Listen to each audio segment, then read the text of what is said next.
Linus Tech Tips coverage of PAX 2013 is brought to you by Western Digital, Intel, and SteelSeries. Hey guys, I'm back at the Indie Mega booth with Scott for the game called Nekro. Now, can you tell me more about what this game is really about? Sure. So Nekro is a game about playing an undead necromancer, right? So you basically summon a bunch of monsters.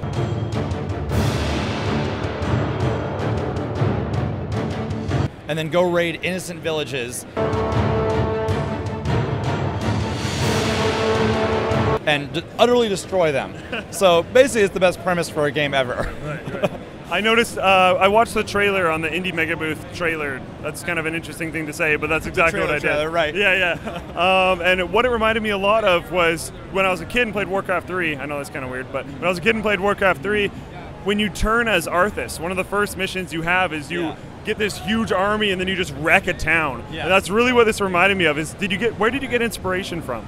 You just nailed it basically for Warcraft 3. Like, I mean, the whole undead faction. Yeah. I love the undead faction. Like, the little meat wagon. Like, we have something in our game called the meat bag, which is basically like this bag on your back full of limbs, and you throw them at people. Like, it just came straight from the meat wagon, which is like a big corpse train. It's amazing. Yeah. But our main inspirations were basically really like late 90s games. Dungeon Keeper is my biggest one ever. I love like just monsters, and each monster in our game has its own personality, its own AI patterns. Like it really acts different than every other monster. So that adds to a lot of the strategy of our game, but it also makes every creature feel like it has its own identity. And that's, I think, huge in a game like this where it's all based on monsters. So I mean, Dungeon Keeper was a massive influence for me just because of that alone. And then I don't know if you heard of this one, but Myth the Fallen Lords by Bungie. Before the other Bungie game. Yes. Yeah. Oh my God. But that was one of my favorite games of all time. And basically in that game, anytime something was destroyed, it like just turned into all these little gibs, and the battlefield was like stained with blood, and the blood never went away the whole entire time. And all the gibs, like you end up with a battle where you just had this massive mound of disgusting meat everywhere. And I know that sounds absolutely terrible, but like it was so cheesy and fun.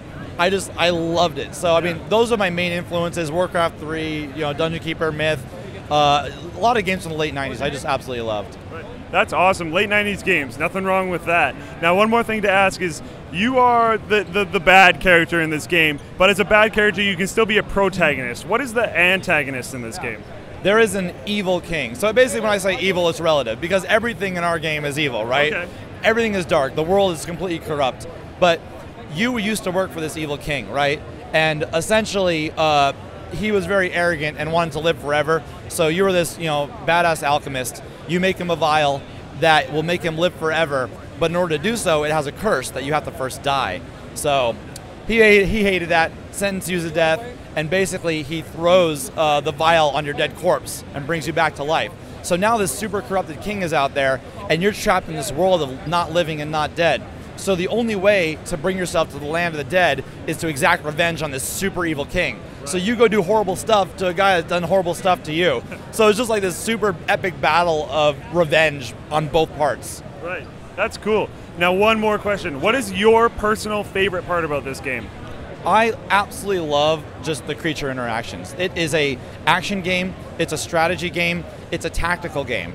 Like everything about it is its own identity, and like I've not played a game like it, and I'm not just saying that because I'm developing it, like it really has its own feel and its own style to it that not a lot of our games do, and I love that about it.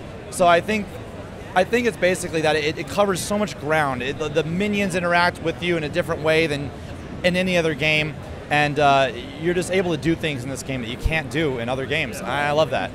That's great to hear. We've noticed a trend, and I know I've said this in other videos, but we have definitely noticed a trend in the Indie Mega booth that these guys are doing stuff that's new. They're doing stuff that's innovative. And like you said, he hasn't played a game like this before. It's probably true. He probably hasn't played a game like this before because all these guys are driving innovation and trying new things. Thank you for showing us your game. If you like Nekro, if you liked PAX, be sure to subscribe to Linus Tech Tips.